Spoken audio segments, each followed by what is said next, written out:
नमस्कार, मैं सुप्रिया आप सभी का स्वागत करती हूँ ईबी बिहार न्यूज सच की तलाश सच्ची खबर में।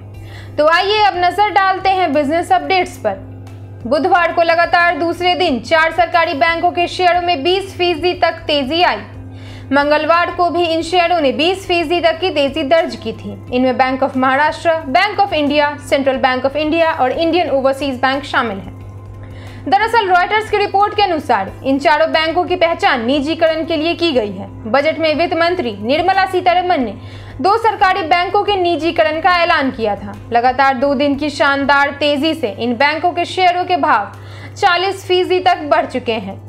बुधवार को इन चारों बैंकों में 20% का अपर सर्किट लगा था, मगर बाद में यह सर्किट खुल गया। बैंक ऑफ महाराष्ट्र के शेयर 20% का अपर सर्किट लगाकर 22.92 रुपए के भाव तक पहुंचे। इसी तरह इंडियन ओवरसीज बैंक के शेयर 20% का बढ़त के साथ 15.84 रुपए के हो गए। बुधवार को घरेलू शेयर बाजारों में बिकवाली का दबाव देखने को मिला। दिग्गज शेयरों में बिकवाली ने प्रमुख सूचकांकों को नीचे धकेला। मिले जुले वैश्विक संकेतों ने बाजार में बिकवाली को बढ़ाया। सुबह 9:30 बजे बीएसई सेंसेक्स 304 अंक की फीसदी की गिरावट के साथ 51,800 के स्तर पर रिकॉर्ड किया गया। वहीं निफ्टी 50 इंडेक्स भी 50 अंक या 0.33% की कमजोरी के साथ 15,263 के स्तर पर कारोबार कर रहा था। मंगलवार को अमेरिका शेयर बाजारों का रुख मिला जुला रहा। डॉव जोन्स ने 0.20% तक की तेजी दिखाई, जबकि S&P 500 इंडेक्स ने 0.06% की हल्की कमजोरी दर्ज की। नेस्डेक कंपोजिट ने 0.34% की गिरावट के साथ सत्र का अंत किया।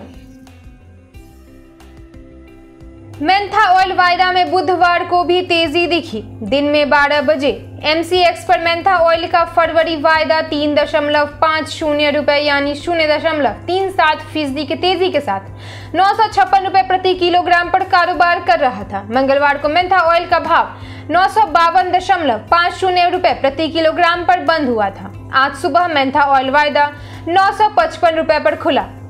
फार्मा और AMCG कंपनियां साबुन, सैनिटाइजर और कफ सिरप बनाने में मेंथा ऑयल का इस्तेमाल करती हैं।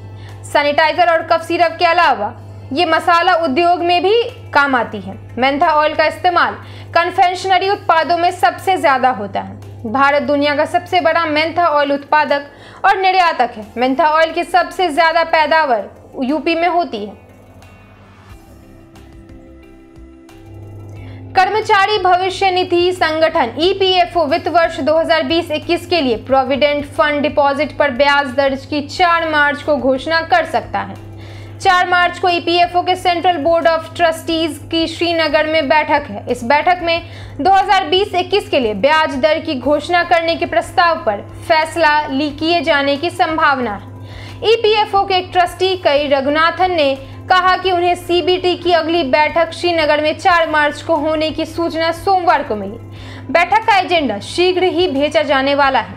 उन्होंने बताया कि बैठक में सूचना से संबंधित मेल में 2020-21 के लिए ब्याज दर पर चर्चा का कोई उल्लेख नहीं है। यह अलग बात है कि इस बात की अटकलें हैं कि EPFO इस वित्त वर्ष के लिए भविष्य निधि जमा पर ब्याज दर घटा सकता है, जो 2019-20 के लिए 8.5% थी। इसकी वजह कोरोना की महामारी के कारण भारी निकासी है। अगर ऐसा हुआ तो EPFO से जुड़े 6 करोड़ से ज्यादा मेंबर्स को EPF में जमा रकम पर कम रिटर्न मिलेगा। तो इसी तरह बने रहिए हमारे साथ ईबी बिहार न्यूज पर बिजनेस अपडेट्स के लिए और लेटेस्ट न्यूज अपडेट्स के लिए हमारे वेबसाइट www.abbiharnews.com पर विजिट करें। धन्यवाद।